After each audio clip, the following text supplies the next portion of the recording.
What's up YouTube, Miss Martin here with a video for you today talking about, was Cell a Super Saiyan? Spoiler alert, I think Cell was a Super Saiyan.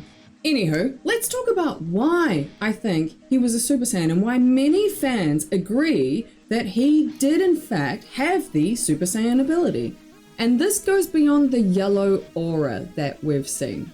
So I mean, if we look at what Cell is, I mean, yes, he started off in larval form. He traveled back from the future. He then proceeded to burrow underground and wait there for 3 years until he became the green imperfect Cell that we knew. And at this point, he didn't have Android 17 and 18, which is fine. That's actually not overly relevant to the conversation here. But what he did have was the cells of Trunks, Vegeta, Goku, Frieza, King Cold, Piccolo, and Tien. But the point is he had a lot of things to work with. Now we see him use pretty much all of these abilities. He flies into space, and he says it himself, it's not very often that I get to use Frieza or King Cold cells because they don't need to breathe in space, so he gets to utilize that.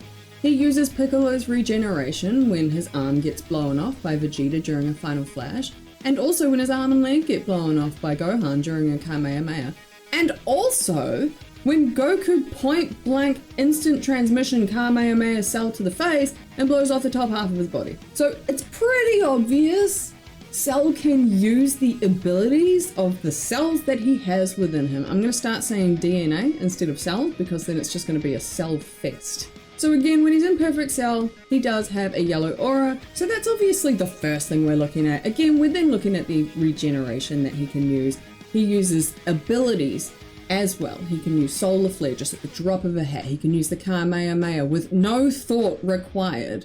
So even if we think to the regeneration where he regenerates, you know, the entire upper half of his body or an arm and a leg and so on and so on, he does it with little to no effort. Whereas if we put Piccolo right next to him, every time Piccolo regenerates one of his limbs, even as far into Dragon Ball Super in the Tournament of Power where he's, you know, a skilled combat fighter at that point, he's able to do this, you know, at will. It's not really too much of an issue for him, but he does get quite exhausted from it for at least a minute. He does have to, you know, recover, replenish his ki stores because it takes quite a lot.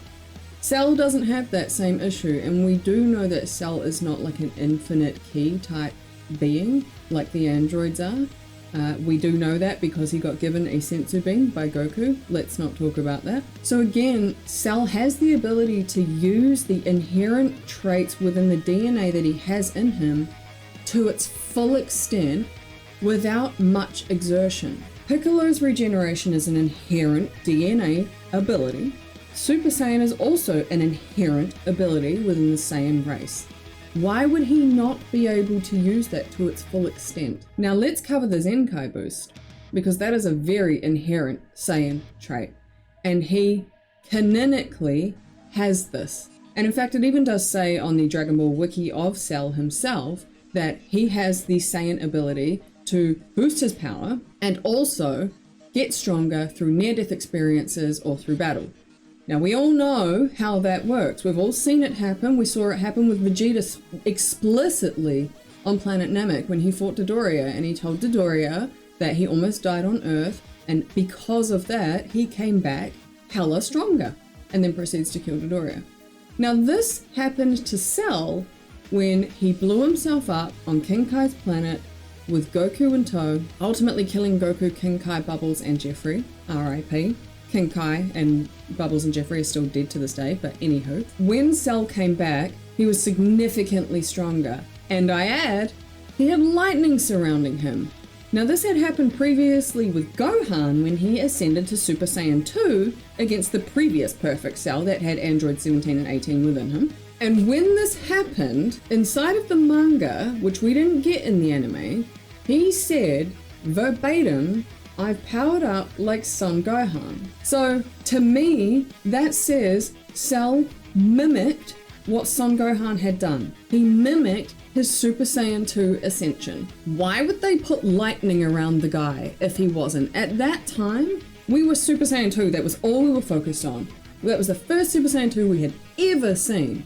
So of course, we're going to put a lot of weight on Cell, the enemy who has Saiyan DNA, having lightning surrounding him, as well as a yellow aura, as well as a Zenkai boost. Now, to add to all of this, there was one point in the narration at the beginning of one of the Funimation episodes where the narrator said that Cell had become stronger than any other Saiyan.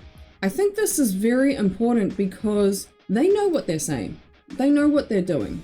And even if that was some kind of dubbing issue, it had to have stemmed from somewhere. Yes, this might be a little bit clutching at straws, but I still think that it's relevant and I still think it can go in the pool of Cell was a Super Saiyan. So anyway, enough of what I think. I'd love for you to drop a comment below and tell me your thoughts. It's okay if you disagree, not everybody has to agree. I think it's a fun conversation to have in the Dragon Ball community, and I'd love to have more conversations like this with you guys. While you're at it, drop me a follow on Instagram. I'll put the link below, and I'll see you inside of another video.